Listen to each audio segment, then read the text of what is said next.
as I really think it absolutely fitting to read into the records of this Honourable House by virtue of being reported and recorded in Hansard the tremendous job that was done to be able to fix the environmental issues that we had here in this Parliament in Bridgetown.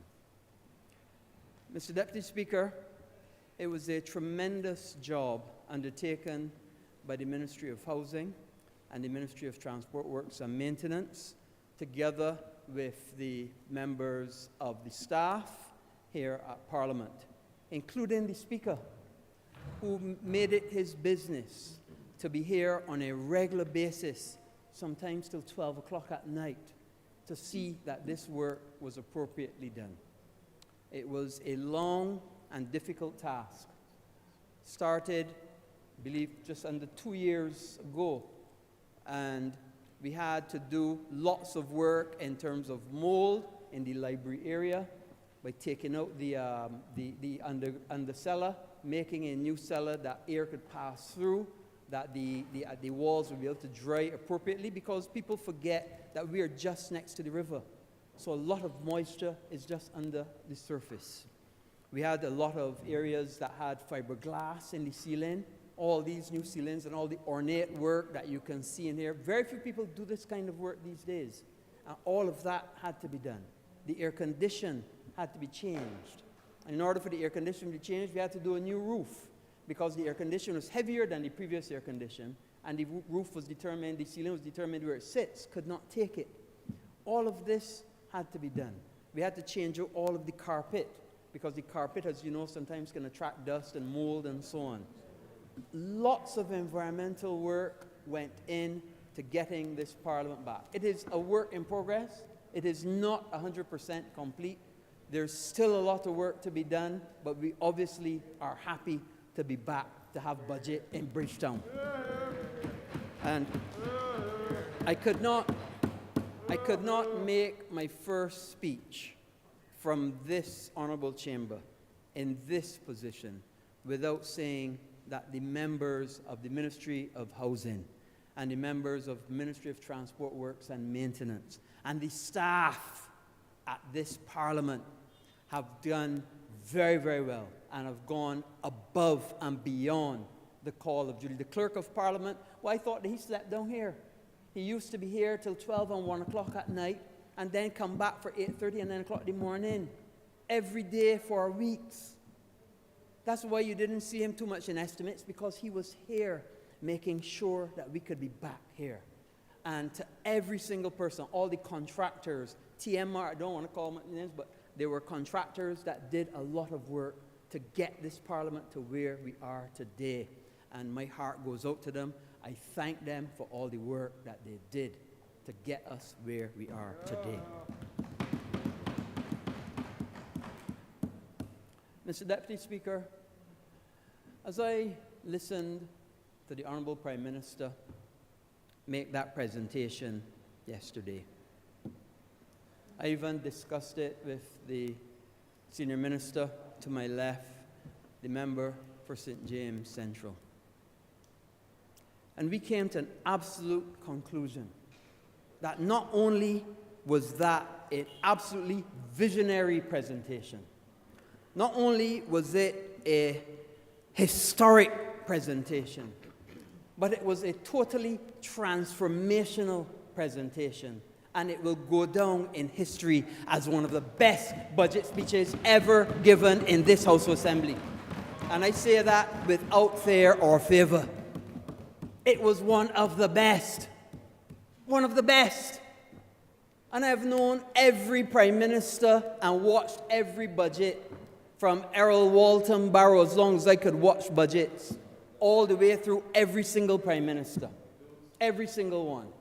And none of them, and no presentation, could compare to what the Honourable Prime Minister gave yesterday. And why? Why? It touched every sector. That's the first thing. It looked to the present and it looked to the future. It gave us a history, and it also gave us a path for the way forward. And more important than anything else, it was about protecting the Barbadian public, shielding the Barbadian public. Because at the end of the day, all of us in here, we stand on the shoulders of those that sent us here. And our absolute and first responsibility is to the people of Barbados. The member for St. Thomas, for the people of St. Thomas, first and foremost. The member for St. James Central, for St. James Central, first and foremost, because they are the people that sent you here. But the Prime Minister has all of those put together. And she showed what metal she is made of. She showed what stern stuff she has. And that is why the people of Barbados showed confidence in her, not once, not twice, but 3 times. 61, love! Not 60, 61. 230s and a by-election. Because they can see what good metal she's made of. And we all know it. They see it from the outside, we see it from the inside. And we see that she's strong. And good God, good to goodness, Mrs. Deputy Speaker. This government has endured. Some people call it the superfecta. I now see that the Turf Club got something called the Kaizo 6 or the Calypso 6. Maybe it's that.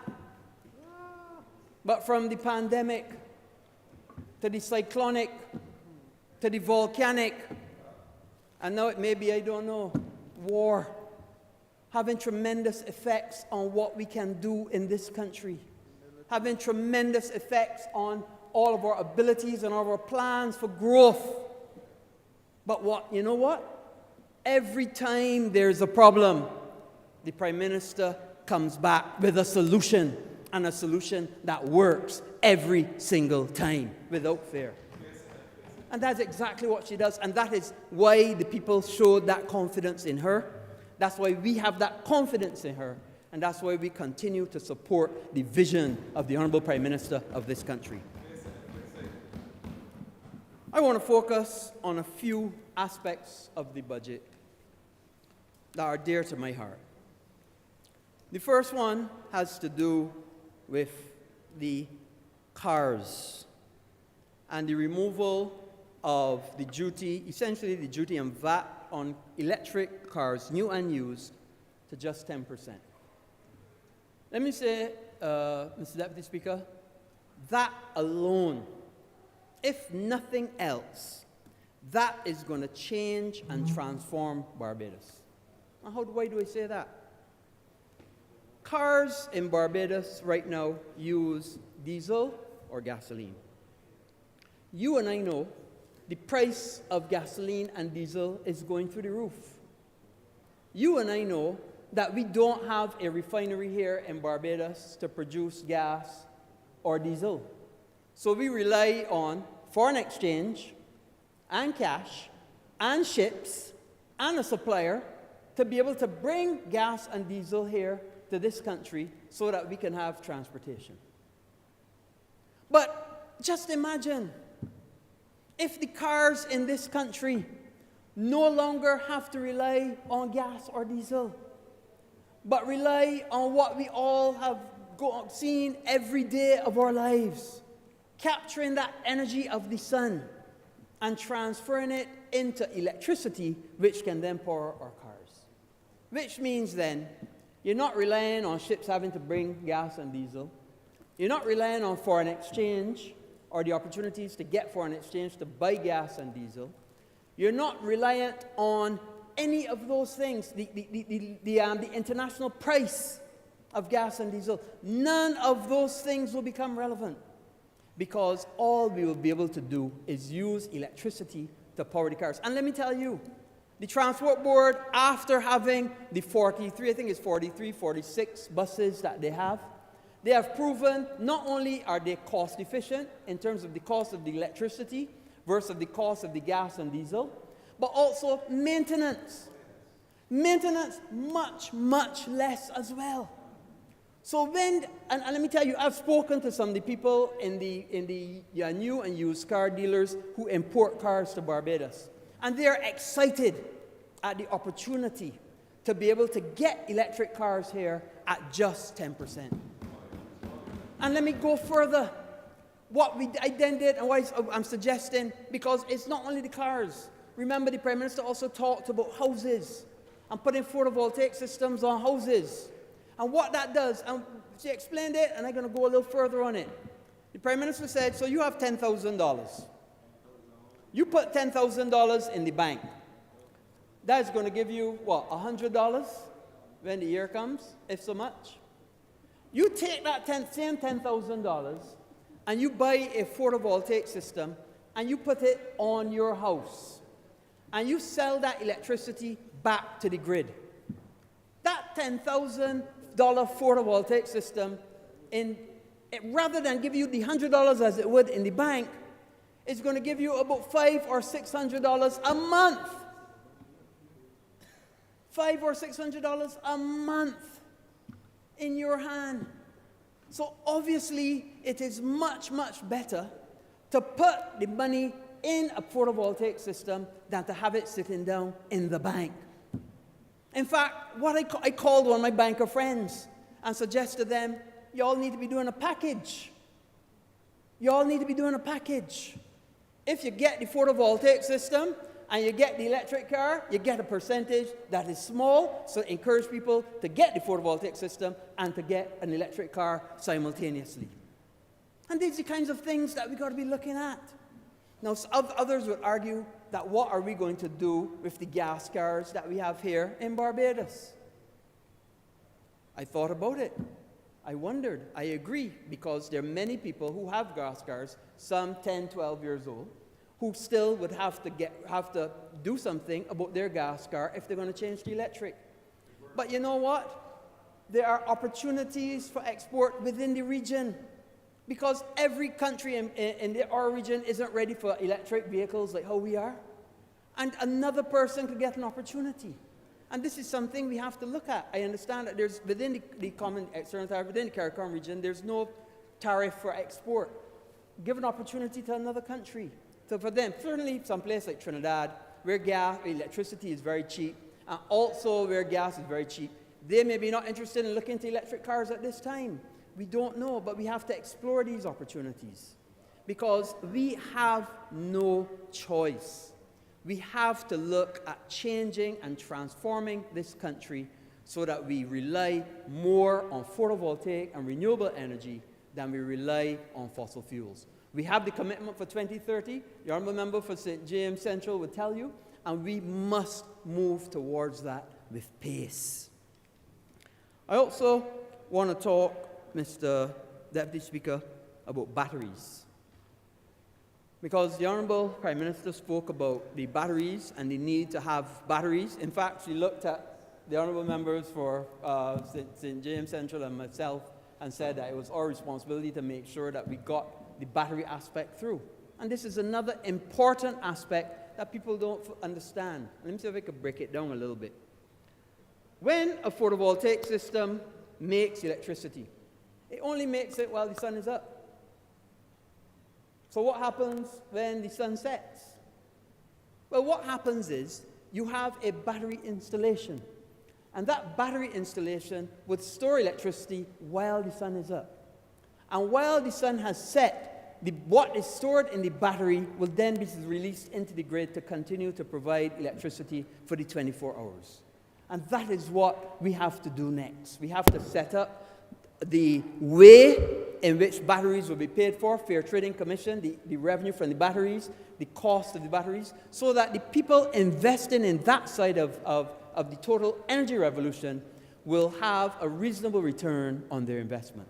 And that is exactly the next stage or the next piece of the puzzle that we must work on to get this economy ready to be able to change and take us through to the next stage of our development and our transformation. You know, Mr. Deputy Speaker, if in 2000, and I think 2009, when the former member for St. John passed away, And he somehow came back in 2017, and he looked around. You know, he wouldn't have seen any change in Barbados in that lost decade that the former administration was in office. He wouldn't have seen any change because there was no change. It was just to continue in the way that it went, or worse, deterioration. But you know, if he instead not came in 2017, but came in 2021, 2022, and looked around, he would see a tremendous change in this country. In a short space of time, this administration has transformed Barbados. Total transformation of this country. Fixed all of the wrongs and made them right. Is it finished? Of course not. It's a work in progress. And there's a lot of work yet to be done. But the change is obvious to everybody. The transformation has begun. And it is evident for everybody to see in this country. I want to turn, Mr. Deputy Speaker, to something that I spent many, many days working on. And the Honourable Member, I give a lot to the Honourable Member on my left, but now to the Honourable Member on my right, who now has the awesome responsibility of the response to the storm, Hurricane Elsa. And let me say first, Mr. Deputy Speaker, that Hurricane Elsa was a major problem for us. And you know, Mr. Speaker, it was, even although we had a major problem, 540 odd houses destroyed, 600 odd houses needing repairs, countless numbers of palings and trees and whatnot down. But you know what? That was just a warning. Because that was a glancing blow.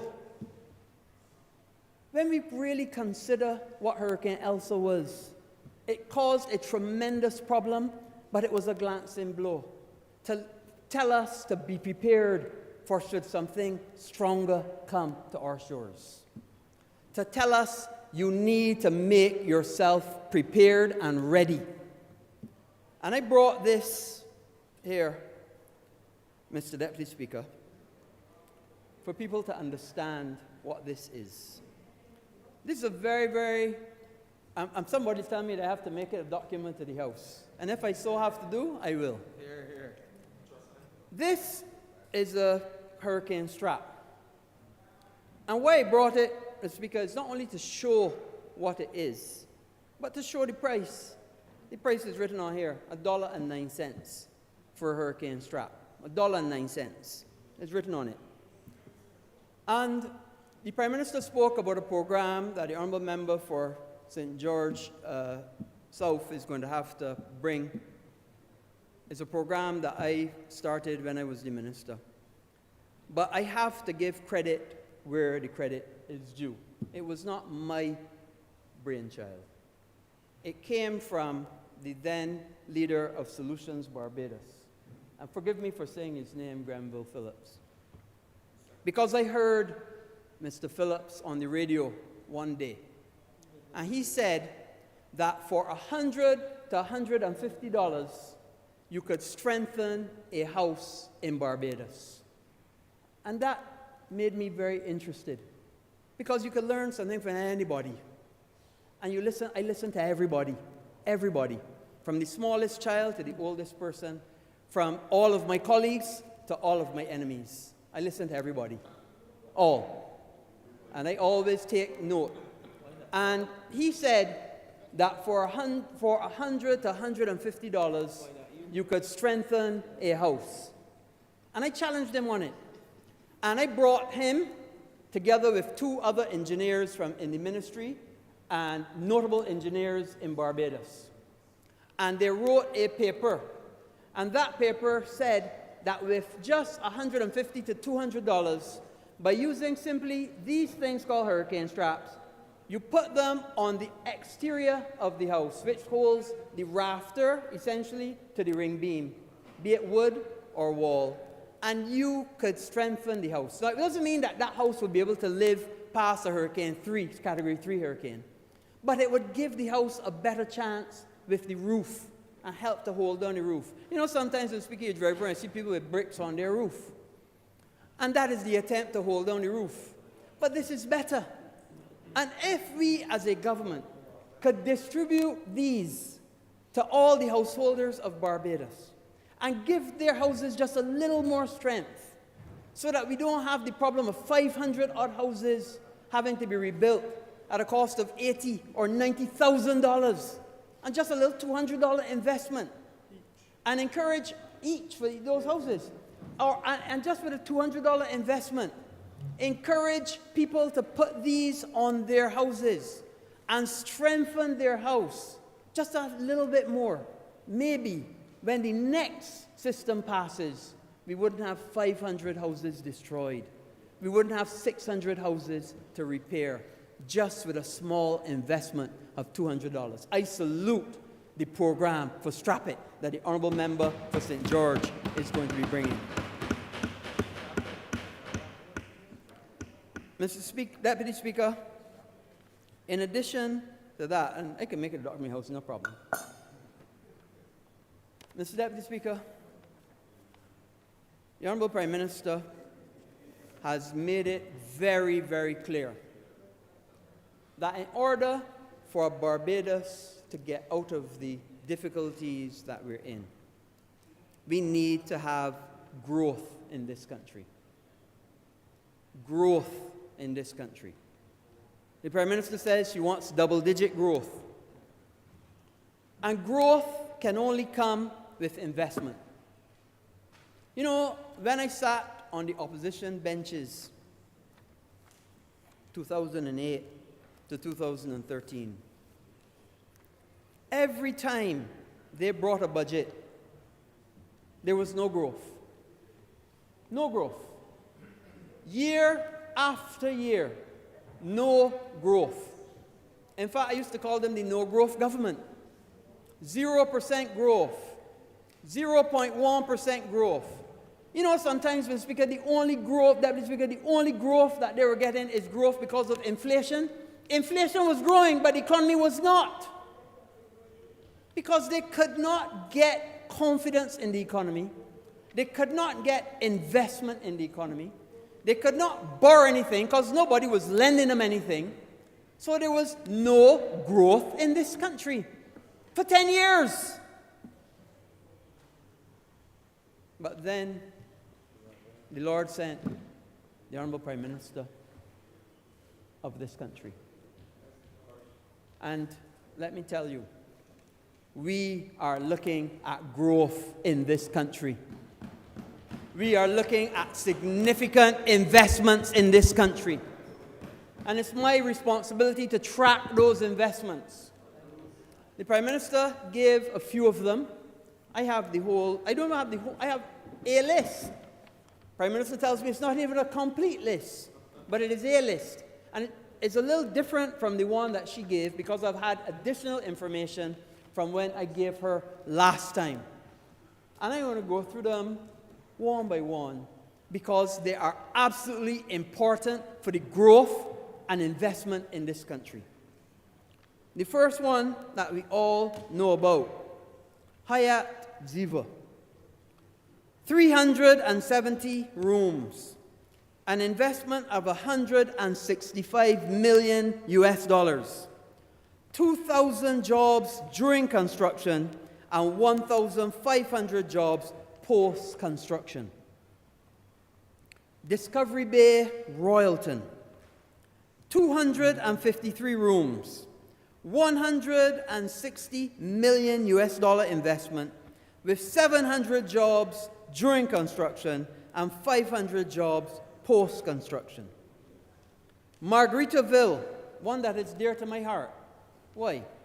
Because it happens to be in the great constituency of Christchurch West. Those people, those good people that sent me here. Margaritaville, 134 rooms, a $50 million investment, 750 jobs during construction, 450 jobs after construction. Beaches, Haywoods, 550 rooms, a $300 million US dollar investment, 1,700 jobs during construction, and 1,500 jobs post-construction. A Cineplex at Warrens, $50 million investment, 150 jobs during construction, and 100 jobs after construction. A Porter's Townhouse development, 42 rooms, $20 million in US investment, 150 jobs during construction, 25 jobs after. A hotel development at Nike Beach, 70 rooms, $60 million US dollar investment, 300 jobs during construction, 150 post-construction. Prime Minister talked about the St. Lawrence Bay Marina, 130 rooms, $40 million US dollar investment, 500 jobs construction, 350 post-construction. Another one dear to my heart that has in fact started also happens to be in the great constituency of Christchurch West. Hotel Indigo at the former Caribbean site that has already been demolished, and they're now doing the test holes. 130 rooms, $40 million US dollars investment, 250 construction jobs, 100 post-construction. Sam Lord's Castle, one not started by us, but I'm going to tell you, Mr. Deputy Speaker, I guarantee you it will be finished by us. And we are going to make sure that that is opened as quickly as possible. 422 rooms, $200 million investment, 467 jobs during construction, 1,000 jobs post-construction. I am looking at the end of construction, end of October, and hoping, praying, Prime Minister tells me don't say the date, because you know dates has changed, but we are pushing hard to get that hotel open for the winter season of this year of our Lord. Crane. You have 5 more minutes, sir. No, Mr. Speaker. No, it can't be. No, I didn't plan to speak that long. Anyway, I am obliged to the 10 minutes that you've just said I have. I appreciate that. 5. Oh, five, sorry. Minutes, sir.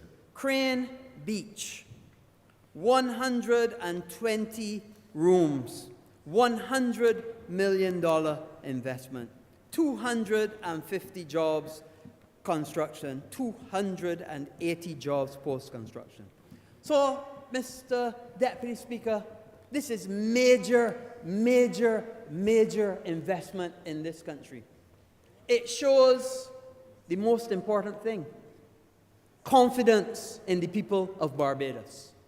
Confidence that we as a government can manage and help these investments to come. And what are the totals?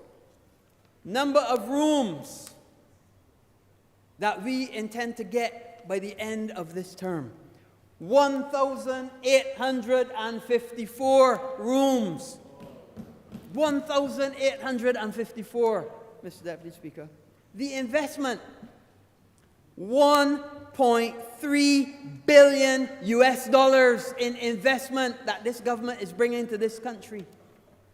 1.3 billion in investment. You know how to tell you that the other administration couldn't get nothing? That if David Thompson, the member for St. John, had come back to life, you would have seen the change in Barbados at all. $1.3 billion in investment, Mr. Deputy Speaker. Jobs. 6,146 construction jobs will be created in this country. And then jobs at the various establishments, 4,115. Mr. Deputy Speaker, what if this government ain't working hard for the people of Barbados? If this government ain't doing what we were elected to do, to bring investment, to make life better for the people of this country. And that is exactly what we have set out to do, and that is exactly what we are going to do. And with all of us working together, we can make it. You know, I'm going to close. I normally like to close with something from the Caribbean. But this time I thought most appropriate to close with a saying, not from the Caribbean, but I thought it very, very appropriate. And it goes like this. And I'm sure many of you have heard it already, but I will explain why I thought it was important. It's called "For Want of a Nail." For want of a nail, the shoe was lost. For want of a shoe, the horse was lost. For want of a horse, the rider was lost. For want of a rider, the message was lost. For want of a message, the battle was lost. For want of a battle, the republic was lost. For want, and all of this was for the want of a horseshoe nail. That, Mr. Deputy Speaker, tells me every single person has to play their part in this country. From the guys working at MTW or NHC with the cleanup program, NCC, to the people that I can see, to all of those that can hear my voice, all of us playing our part, we can make it. We can support our Prime Minister, because supporting the government and supporting the Prime Minister is for the benefit of us all. Mr. Deputy Speaker, I'm obliged.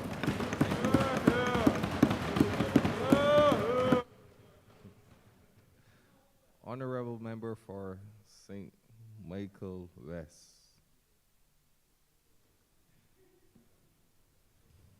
Thank you, Deputy Speaker. As I rise on this occasion in these budget proceedings, and I speak on behalf of the great constituents of St. Michael West, I am truly honored for them to have chosen me to represent them, to speak in these hallowed walls, amongst these honorable ladies and gentlemen, in these hallowed halls in the Parliament of Bridgetown.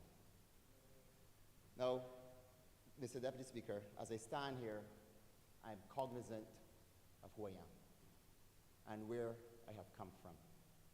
I stand on the shoulders in business of my four parents. I also stand on the shoulders of the founding fathers of this great country. And Mr. Deputy Speaker, I say this to say to you that we have to know where we have come from to know where we are going. Similarly, as a government, what we have found, the foundations that was left by the last administration, was a foundation that was cracking. It was sinking. In fact, we had to become economic masons to repair it.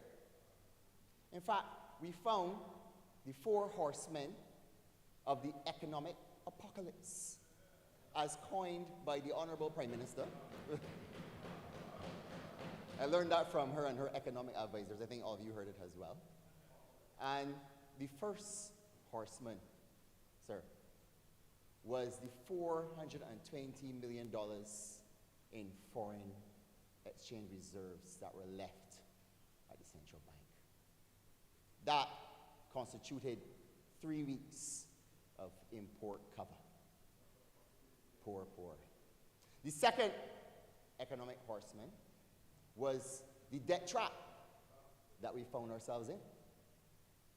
This one was to the tune of 176%, which gave us the onerous distinction of being the third highest in the world. Not something that you want to be proud of, the same high jump where you raise the bar every time. No, sir, the third economic horseman was the fiscal state of the SOEs, which the Honourable Prime Minister mentioned in her budget presentation. We didn't have a chance to deal with it then, but she said we can deal with it now because COVID came in the way. So, as the honorable member from Christchurch West just mentioned, the fourth economic horseman was growth. And what we found was severely anemic. And as the honorable member said, nothing was happening. Nothing was building, just got promises after promises. So we are going to fix that, obviously, with the projects that the honorable member just mentioned. And sir, as I previously just told you, we have to understand where we have come from to know where we're going. So I want to take you back in time. Not to a back in time fact, but back in time in history to 1776. An esteemed gentleman at that time by the name of Adam Smith wrote a book called The Wealth of Nations. And in this book, he prescribed how a successful nation, how that nation become successful. And in that he said that the practitioners in an economy would work in their own self-interest, which the cumulative effect of that self-interest would be in the best interests of our country. So in essence, that is the economic godfather of trickle-down economics, sir. Amazing. So essentially, a few good men would save our souls, and we would wait around to reap the fruits, the scraps off the table. That is the philosophy of that kindly gentleman. This economic philosophy was practiced in North America in the 2000s, if you all remember. I was there, so I remember it very well.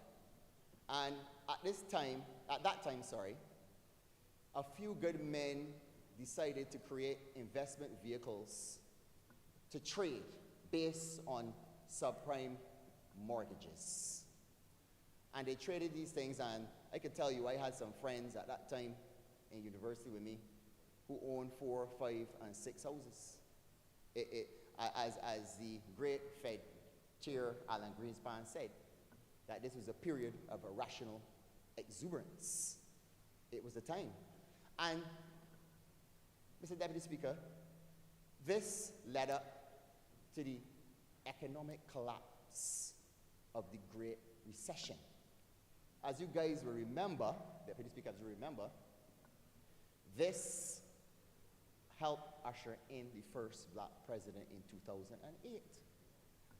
At that time, we also had a Democratic Labour Party government ushered in too.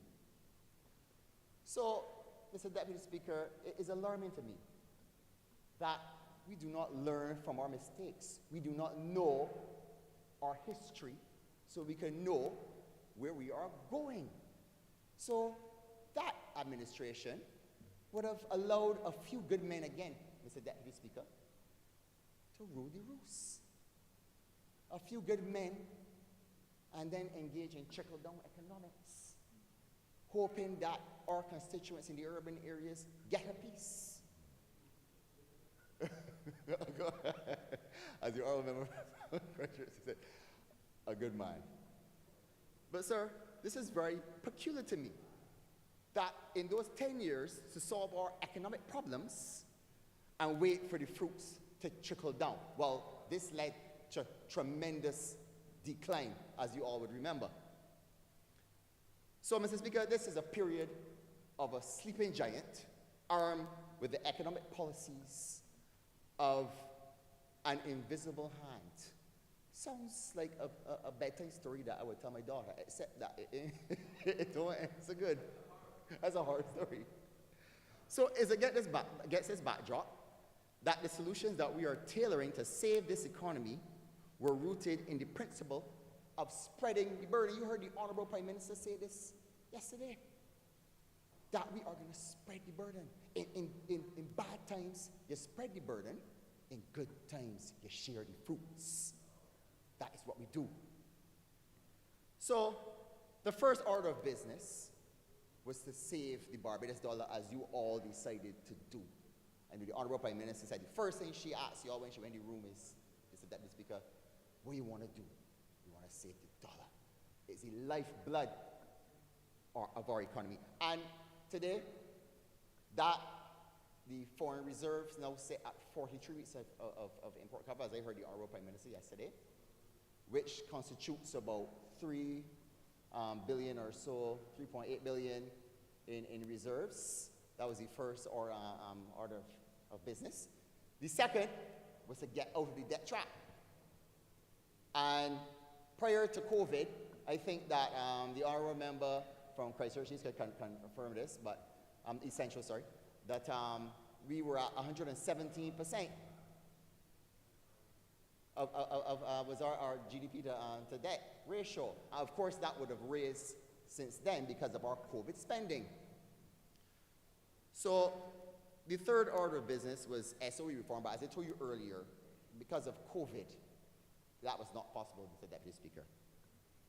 So the fourth horseman being anemic growth, as the Honourable Member from Christchurch West would have mentioned, is being sorted with the 35 odd projects or so that we are engaging in. I'm pleased to hear that that is going to equate, Mr. Deputy Speaker, to about 6,000 jobs or so. And with so many jobs, I know that the Honourable Member from St. Michael South, in his capacity of Minister of People Empowerment, is going to partner with the Ministry of Education to teach the people to be able to capitalize on these many jobs, right? And that is something that he's going to undertake. So this government will take everyone along this ride, sir, offering opportunities to the average Barbadian to invest in the same very projects that the Honourable Member from Christchurch West just mentioned. Sam Lord's Castle, the Hyatt. These are projects that we will introduce the public to invest in. We are no longer creating opportunities for a few good men. Sir, our policies were crafted to right our economy, to spread the burden of recovery, and protect the most vulnerable in our society. And as we embark on this extended agenda, we are cognizant of the new challenges that we face in this current global climate, with waging war and obviously with a virus that still has not gone anywhere. The cost of living is soaring. And the cost of living, obviously, being directly attached to the price of oil. So I was very encouraged to hear yesterday that we are capping, as the Honourable Member from St. Michael North mentioned earlier, we're capping the freight rates at pre-COVID levels at 2019, which will have a positive impact on prices on the supermarket shelves. And obviously, as the Honourable Member from St. Lucie has said in his previous presentation, and the Honourable Member from St. James Central, that we will be checking to see that that is so. In addition to that, similarly, the capping of the vatable amount of fuel at 47 cents per litre will provide consumers with a ceiling, barring, of course, any more increases in oil. Mr. Deputy Speaker, these progressive policies in the face of challenges emphasize our ability as a government to develop solutions that our sons and daughters can benefit from. In my opinion, one of the greatest accomplishments that this government has done so far is the purchasing of those electric buses. And I want to commend the Honourable Member from St. Michael West Central for that initiative, because it addresses the immediate need of our populace for public transport that was in shambles, but while being cognizant of our goals of becoming energy independent, as the Honourable Member from St. James Central has said.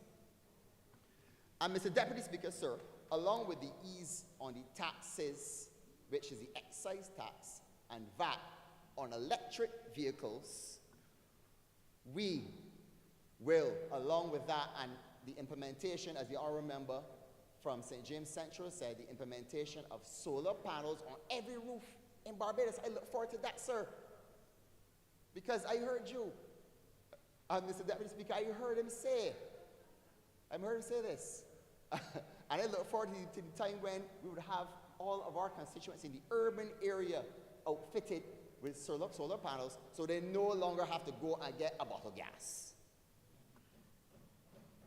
My government's commitment to reforming the education system and shackling ourselves from the archaic 11+, which has aided in the casting aside of many of our constituents, Deputy Speaker. We've seen it over and over again. Many people falling through the cracks. And I dream of the day when our sons and daughters in our constituencies will work in the tech sector, designing websites, coding, installing solar panels. I look forward to robotics. I look forward to the financial literacy programs. I would love to hear my constituents in Richmond and Eagle Hall on the block debating which investment would give them the best ROI. And sir, we'll hold you to that.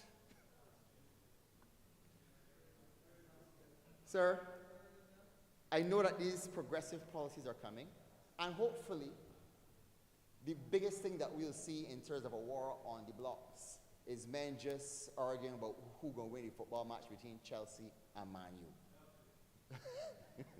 Because they'll all be working. Mr. Speaker, Deputy Speaker, with these policy changes, the Ministry of Health comes to mind as well.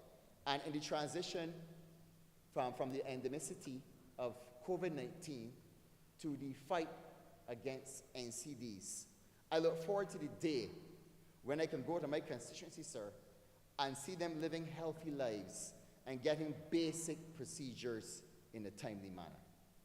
Sir, with joint food ventures with Guyana, as the honourable member from Philip South just mentioned, to implement shade houses, to be part of the Lear's Land Lease project. I look forward to that because we know our young people are more attracted to the technology in farming, and young people in the urban areas do not have access. So I know through the CARE project, we will be able to get a lot of those young people in the urban areas onto this program. Mr. Deputy Speaker, most of all, I look forward to a future of sustained economic growth, creating jobs and rising income.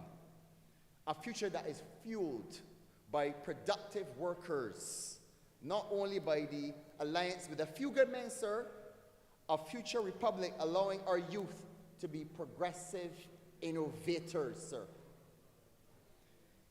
In closing, Mr. Deputy Speaker, it is so meaningful for me to have the opportunity to help create a mirror image of ourselves that embrace who we are as a people. We still draw strength from our forefathers. That is the resilience that we have inherited. But we see bigger opportunities. We see the opportunity to create a nation that embraces diversity, that exemplifies and amplifies our talent, creativity, and uniqueness. A nation that eliminates any biases that we may have based on age, gender, sexual orientation, creed, and a nation that accepts foreigners who want to come here to be Bajans as well. And Mr. Deputy Speaker, as we drive further and further away from that proverbial colonial steps, we truly have an opportunity to become craftsmen of our fate. I'm obliged to you.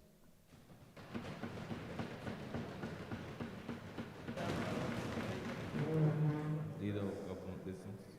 Thank you, Mr. Speaker. With that, I beg to move the suspension of the House until tomorrow at 10 a.m. Beg to second that, sir. The question is that this house be suspended until tomorrow, the 16th of March, 2022, at 10 a.m. sharp.